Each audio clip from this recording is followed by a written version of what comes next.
Hey, hi, it's Jim. How you doing? Got a slightly different video for you today because I thought it might be interesting to have a look at what I do in order to be able to play a record. That is cleaning it, because when I get these second-hand records, some of them are in absolutely shocking condition. So what I've got, I don't know if you can see it over here. This is, what's it called? It's called a, better hold the box up so you can see it. This is called a Disco Antistat, and it's made by a company called Newstead, and it comes from Germany. It's a really, really low-tech, very simple to use system, and it's what I do, not on every single record, but ones which come in that look like they are not very good, and you start to play them and say, oh, no, it's not very good. So I actually literally just started to try and do, listen to the Renaissance record. And although it looked amazing, the quality of the record itself, it was, when I started to play it, it was just so noisy. So what I'm going to do, I'm going to have to clean it. And in order to do that, this baby, turn of the cards.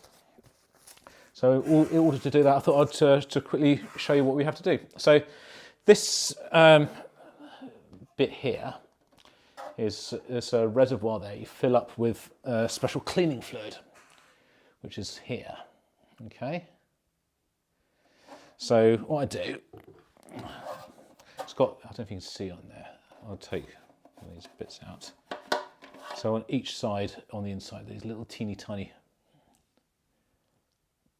if that's not going to focus, little teeny tiny brushes. So they brush into the grooves of the record. That's the idea. And they slot in.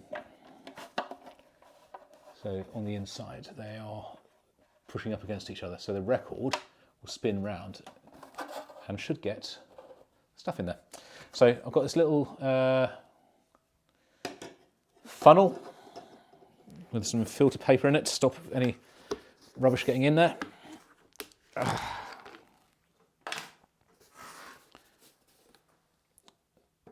And fill her up.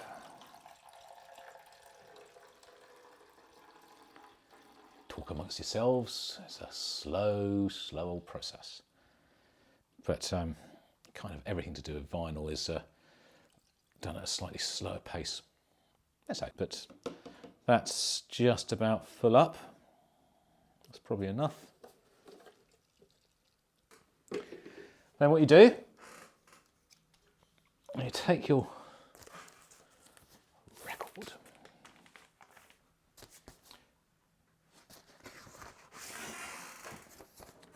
and you take it out of the sleeve, obviously, and then what you have, this other little device here. So do you see this little spindle? So this separates apart.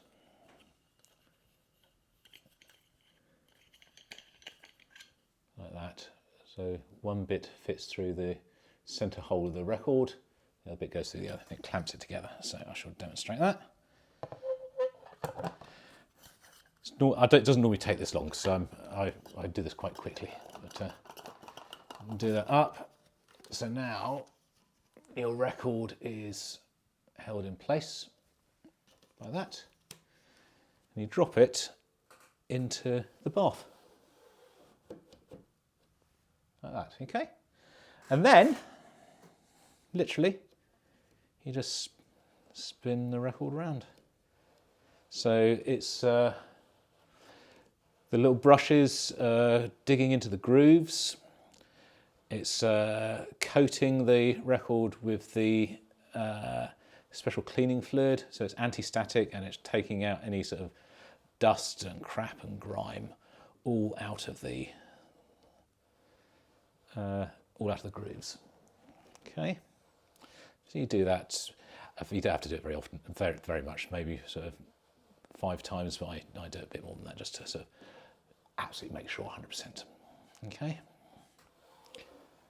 Lift it up. Let any excess liquid run off.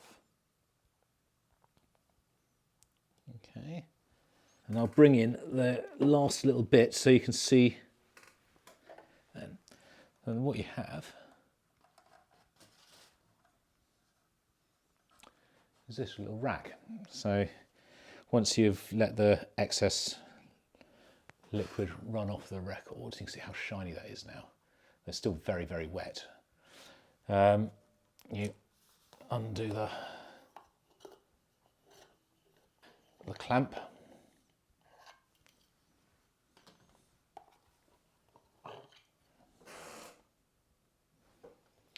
You put the record into the rack to dry. And normally I have a little sort of system going, so I'll end up doing maybe, there's enough here to hold, I can't remember how many this holds, maybe 15 or 18 records.